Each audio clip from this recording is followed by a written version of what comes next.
আমার গাড়িটা তো পুরো শেষ। হ্যাঁ, তোর গাড়ির সামনের ক্যাবিন ট্যাবিন তো পুরোই শেষ। তা ভাই আমার গাড়ি সম্পূর্ণ ঠিক করতে কত গ্রাম খরচ হবে না? 3 লাখ টাকা তো খরচ হবেই। 3 লাখ টাকা অনায়াসে ধরে রাখ, আরো 50,000 টাকা বাড়তি ধরে রাখ। কি করছেন কি ভাই, এত টাকা লাগবে? তা নাই বুঝলাম। তা তোর এই গাড়ি কোন ড্রাইভার চালাচ্ছিল? ভাই সে কথা আর বললেন না, আমার আগে যে ড্রাইভারটা ছিল ওর কাছ থেকে গাড়িটা নিয়ে রহমানের কাছে গাড়িটা দিলাম। রহমান আমার গাড়িটা পুরো শেষ করে ফেলাইছে। তুই এত ড্রাইভার তুই রহমানের কাছে গাড়ি দিছিস? ও কি নিজে গাড়ি চালায় কোনো সময়? ও ক্যাবিনে ঘুমায় আর হেলপার দিয়ে গাড়ি চালায়। ভাই ও তো গাড়িটা হেল্পারের কাছে দিয়ে আমার গাড়িটা শেষ করে ফেলাইছে। তাহলে তুই তো সবকিছু শুনলি।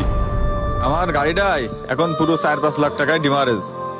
তোর কাছে যদি আমার গাড়িটা থাকতো তাহলে মনে হয় এত ক্ষয়ক্ষতি হইতো না। আমি যে এত বড় ভুল করেছি, আগে জানলে এরকম কাজটা কখনোই করতাম না। তোর কাছ থেকে গাড়িটা নিয়ে ওর কাছে দিতাম না। আপনি তো জানতেন আপনার গাড়ির প্রতি আমার একটা মায়া ছিল। আপনি আমারে ভুল বুঝে আমার কাছে থেকে গাড়িটা নিয়ে নিলেন, নিয়ে ওই রহমানের কাছে দিয়েছেন। ভাই রহমানের কাছে গাড়ি না দিয়ে আপনি অন্য একটা ড্রাইভারের কাছে গাড়িটা দিতেন, তাহলে আপনার গাড়িটা তো ডেমারেজ দেওয়া লাগতো না, গাড়িটা তো ক্ষতি হইতো না। আমার কাছে থেকে গাড়ির কখনো ক্ষতি হয়নি ভাই, কিন্তু তারপরেও আপনি আমার থেকে গাড়িটা নিয়ে নিলেন। আমার এই হাতের পরে আপনার গাড়ি চালাইছি নিজের গাড়ি মনে করে। প্রত্যেকটা ড্রাইভারের হাতের পরে বড় বড় গাড়ির স্টিয়ারিং থাকে। আপনাদের মতো মালিক মহাজনের ভাগ্যের চাকা ঘুরেই কিন্তু আমাদের মতো ড্রাইভারের কারণে। তারপরেও আপনার মতো মালিক মহাজনের কাছে মূল্য পায় না।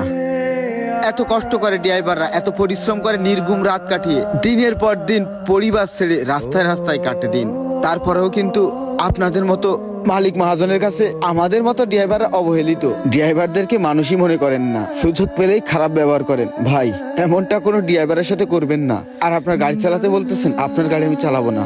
ভালো থাকবেন। সকল ড্রাইভার ভাইদের জন্যই কিন্তু মহাজনদের ভাগ্য পরিবর্তন হয়। কোন ড্রাইভার কিন্তু ইচ্ছা করে গাড়ির একটা ক্ষতি করে না। প্রত্যেকটা ড্রাইভার তার মহাজনের গাড়িকে নিজের সন্তানের মতো দেখে। অথচ অনেক মহাজন আছে ড্রাইভারের সুযোগ সুবিধা অসুবিধা কোনোটাই দেখে না। অনেক মহাজন আছে ড্রাইভারকে বেশি কথা বলে চাপ দিয়ে বেশি করে টিপ খাটানোর চেষ্টা করে। একটা কথা মনে রাখবেন মহাজন ভাইয়েরা, প্রত্যেকটা ড্রাইভারের হাতে এবং পায়ের নিচেই কিন্তু লাখ টাকার গাড়ি থাকে। যদি পা স্লিপ করে তাহলে সবকিছুই শেষ। পেজটি ফলো করে ভিডিওটি শেয়ার করে পাশে থাকবেন। ধন্যবাদ।